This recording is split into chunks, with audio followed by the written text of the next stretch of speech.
Welcome back, guys, to another Captain Trucks podcast. Today, I don't know if you guys heard of the Netflix original series Lost in Space. It's a pretty good series. What do you think? I like it. You have any favorite characters in it? Danger, Will Robinson. Ah, cool. I like the badass princess. Or his real name, Don, or Chicken Man who rescued the chicken. But I like to call him Badass Princess because that's what Judy calls him. So, this podcast today is going to be the book Lost in Space, Return to Yesterday by Kevin Emerson, who apparently, if you read the back, he sings and plays drums in various Seattle bands. He won a spelling bee and lost a beauty contest, and once appeared in a Swedish TV commercial. So now, Lost in Space Prologue, Mission Log 18. Robinson, Maureen, Commander, 24th mission of the Resolute. Good morning. It's day 4 since we evacuated the Resolute and crash landed here, though we still don't know exactly where here is. We're in another part of the galaxy as best as I can tell, though given that we can't find Alpha Centauri or any other familiar stars in the sky, it's possible that somehow we've ended up in a different galaxy entirely. John, Judy, Penny, and Will, along with myself, continue to be in good health, aside from minor wounds sustained over these last few difficult days. And so far, we've been able to balance fears of our predicament with actions toward our continued survival and rescue. Our Jupiter remains in stable condition since we escaped from the glacier. We have had no instances of eels in the fuel tank, and with this planet's relatively mild climate, we've been able to recharge the life support batteries during the day. Our supply levels have actually improved now that we've made contact with other surviving Jupiters. Victor, our colonial representative, has implemented a resource sharing program, and today John and I will be part of the team redistributing materials. We still have had no contact with the Resolute, or I guess I should say they haven't heard from us. We know that they've been in orbit above this planet since the accident, but while they suspect that we are down here, they are unable to receive any of our transmissions or verify our survival due to the loss of their scanning array. We tried to alert them to our presence with a light beam, but that attempt was thwarted by some particularly angry creatures that Will has taken to call Mosasaurs. I'm sure that Hiroki's logs will explain all about these. Now, for the really bad news, I'm still gathering data on the nature of the black hole that I've discovered near the system's star, but all evidence continues to point toward our time on this planet growing very short, very fast. I've confided this information in 2 other mission members, John and Hiroki. I plan to tell the rest of the colonists very soon, perhaps this evening, though I'm worried about how it will affect morale.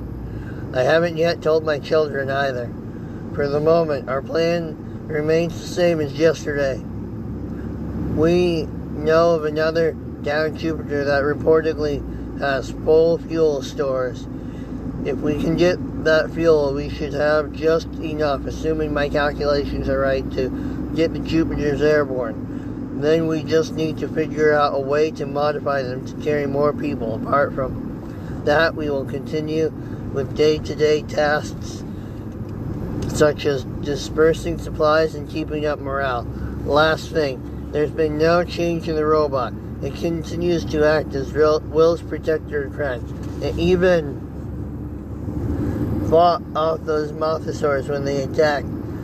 Though, to do that, it shape-shifted into its previous form, the version that attacked the Resolute, and seeing that scared the rest of the colonists. That robot is responsible for us being here, for the deaths of 27 colonists, and yet it's also the reason my family and I are alive.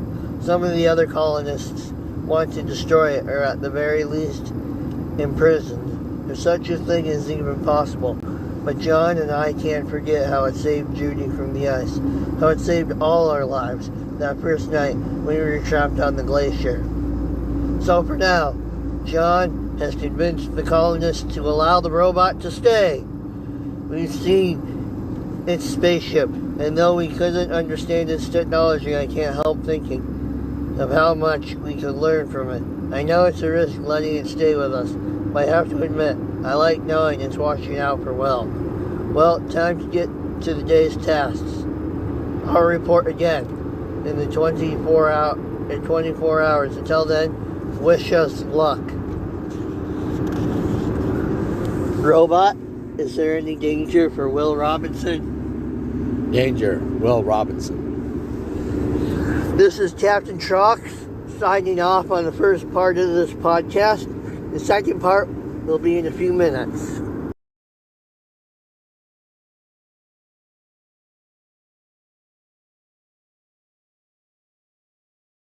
My name is Will Robinson, and I'm in danger.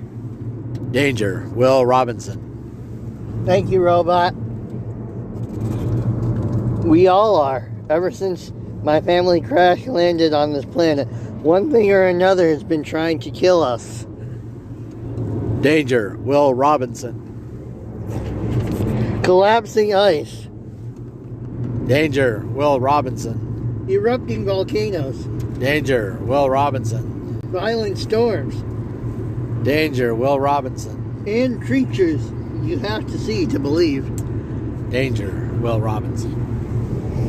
But sometimes I think the most dangerous thing to us all is me. You're probably wondering, how can an 11-year-old boy be a danger to his family? Well, for me, it's easy. I'm not brave like my sister Judy, or creative like my sister Penny. I'm smart, really smart actually, but that doesn't do me any good. I freeze up when things get hard. Also, it seems like no matter what I do, danger always finds me. Danger, Will Robinson. Of course, the most dangerous thing that ever found me also ended up saving us. That would be my robot. If it weren't for him, we wouldn't even have survived our first night here. With him around, I feel like I can be braver and more helpful than I've ever been, and I put us in a lot less danger. Well, at least as far as my family knows. Most of my family has no idea about what happened in the North Cave. And if I'm lucky, the rest of them will never find out. Because if they knew how bad things almost got, and all because of me, then again, what happened was partially their fault. In the morning it all started, I was busy double-checking the circuit boards and the ship's life support systems. Just one of like 20 jobs that Mom has listed on the whiteboard for me, when Dad's voice suddenly comes over the Jupiter 2 comm systems. Kids, meet up in the common room. Your mother and I are going out. Great, I thought. Another mission where we get left behind. Yay! I slid the circuit board back into its socket in the wall compartment and turned to the robot who stood beside me. Come on, I said. Family meeting. He looked down at me, his smooth crystal face glowing with lights like thousands of falling stars, and then followed me as I walked down the circular corridor of the ship to the central common room. Mom and Dad were already there, zipping up their jackets.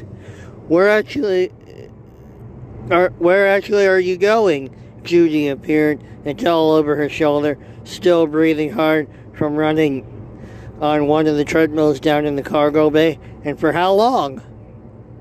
All very good questions that your father should have answered in his announcement, Mom said, giving Dad that look that meant they were mostly on the same page. I just figured you'd know the details better than me, Dad said with a shrug. Of course she does, said Penny, not looking up from where she was sitting and writing in her journal. Mom's the detail queen. I'll take that as a compliment, Mom said, smiling. We have to help Victor disperse the collected supplies among the surviving Jupiters. I also need to do a manual check of each ship's fuel reserves to make sure my calculations are right. We should be back by nightfall, said Dad. I thought our primary goal was trying to establish contact with the Resolute, said Judy. What's so important about the fuel stores? Things have changed, said Mom, and her face fell. I glanced at Penny, who also noticed those kinds of things, and saw her face had darkened too. What's going on? Said Judy, looking between the two of them. Mom breathed deep and put on a smile. I promise we'll explain all the details once we're back, but right now we're wasting daylight. Everybody good with their job board? Define good, Penny muttered. As in, you'll have it all done when we get back, said Dad. Aye, aye, Captain, said Penny. Dad grinned. And remember to keep the perimeter fence armed while we're gone. Got it? Keep us posted, said Judy.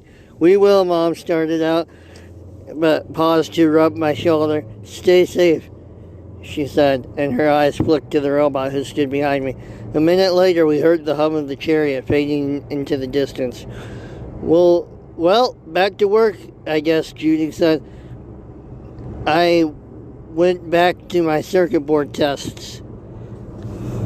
Our Jupiter had been submerged in glacial water, and after that, Dad flew it through collapsing ice tunnels. We barely made it out, and the combination of impact and water damage had affected a bunch of our systems.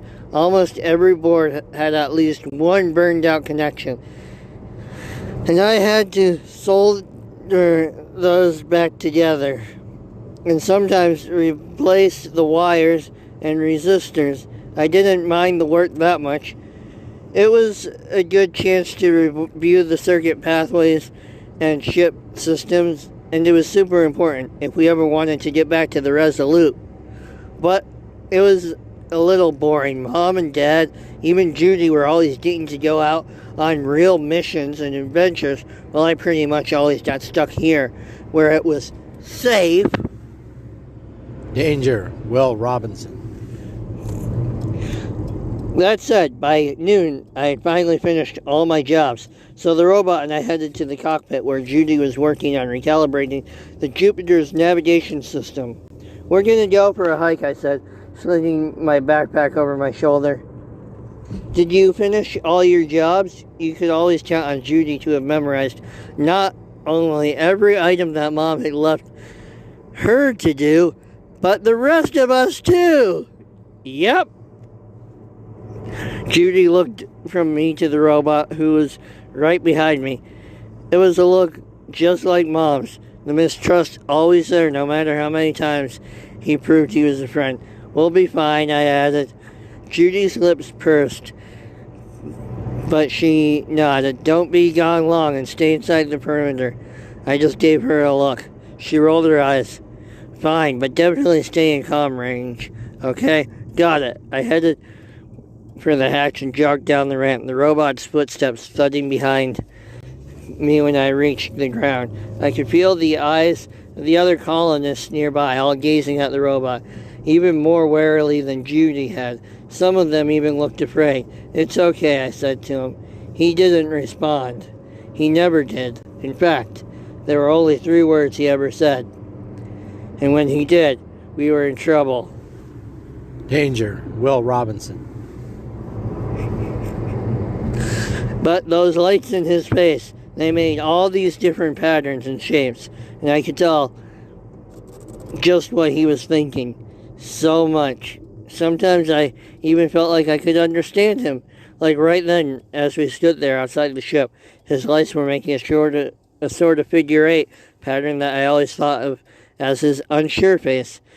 "They're going to come around," I said, glancing at the colonists, who had mostly gone back to their duties. "You'll see." I should probably explain why everyone was looking at the robot this way. See, ever since I found him, he'd been good with calm blue lights and a human-shaped face. But when I first met him, he had a bad face. His face lights were red, and he had a totally different form with multiple legs and blades for hands. That's how the colonists remember him from when he attacked the Resolute. That's how he looked when I ran into him in the forest. But he'd been badly injured, and after I helped him, he did whatever I said, and he was always by my side, right there when I needed him. Kind of like having a dog, except like a super strong, technologically advanced alien dog. And hey, best part, no allergies! Well, that'll be the end of our podcast for the day. I hope you all enjoy it. Have a great day. Stay safe, stay warm, avoid COVID, and Danger, Will Robinson. me, Captain